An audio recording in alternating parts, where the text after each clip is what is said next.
जहां न पहुंचे नजर वहां की है हमें खबर। अब देश विदेश की खबरों से रहिए ना बेखबर। अब आपकी आवाज पहुंचेगी आला अधिकारियों तक।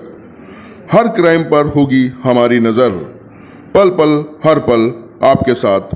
वहीं वजीरगंज पुलिस ने 3 शातिर चोरों को किया है गिरफ्तार। ये चोर रेजिडेंसी के पास से मोबाइल छीनकर भाग जाया करते थे। उनकी भी हुई पीसी। आइए दिखाते हैं वो नज़ारा। करा दे दीजिए सामने देखेंगे वो बैनर बनना है किधर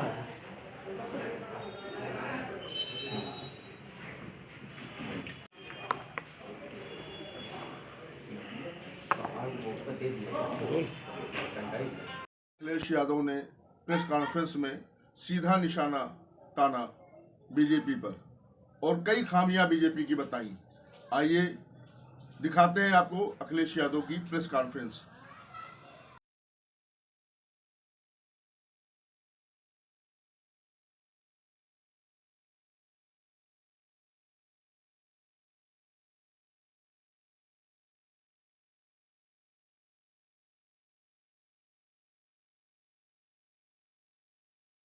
ये सब मैंने जब आपके ही साथियों ने मुझसे सवाल पूछा था, ये बहुत पुरानी ट्रिक है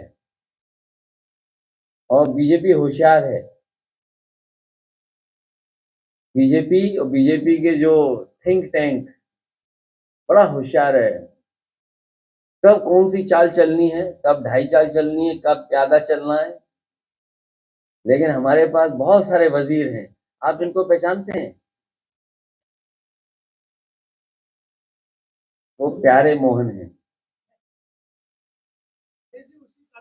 इसलिए मैं कहना चाहता हूं ये सब ओल्ड ट्रिक्स हैं। जब समाजवादी पार्टी अपना पीढ़ी परिवार बढ़ाने में जुट गई तो इस लड़ाई को कैसे कमजोर किया जाए, कैसे ध्यान हटाया जाए, कैसे डिस्ट्रैक्ट किया जाए, उसका वो रास्ता अपना रहे हैं। लेकिन आपको दूसरा पहलू देखना चाहिए कि भारतीय जनता पार्टी के अपने ही लोग जिन्हें टिकट दी, कोई ना कोई बहाना ढूंढ रहे हैं, कोई ना कोई तरीका बता रहे हैं या कोशिश कर रहे हैं कि उन्हें टिकट ना मिल जाए। इससे ज्यादा कमजोर भारतीय जनता पार्टी कब रही होगी जब उनके ही लोग पार्टी या टिकट को छोड़ करके जा रहे हों।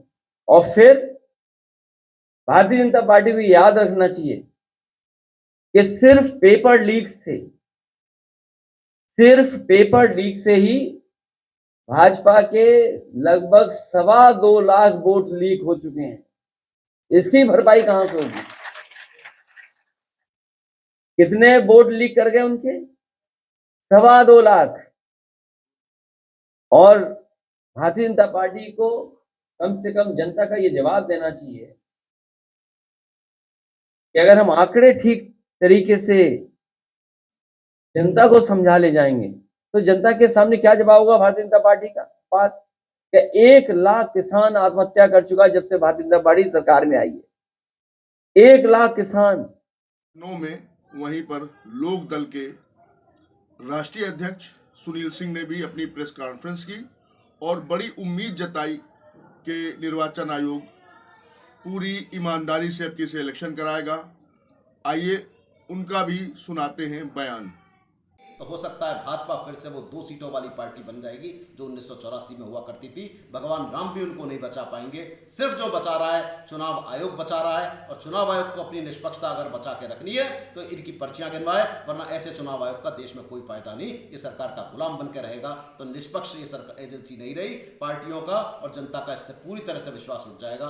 आज अपनी गरिमा बचाए। आज टीएन शेषन साहब से कुछ सीखे। अगर चुनाव आयोग इस देश में है तो अपनी गरिमा बचाने को, उन पर्चियों को गिनवाने का काम करे, वरना ऐसे चुनाव आयोग का कोई औचित्य नहीं है।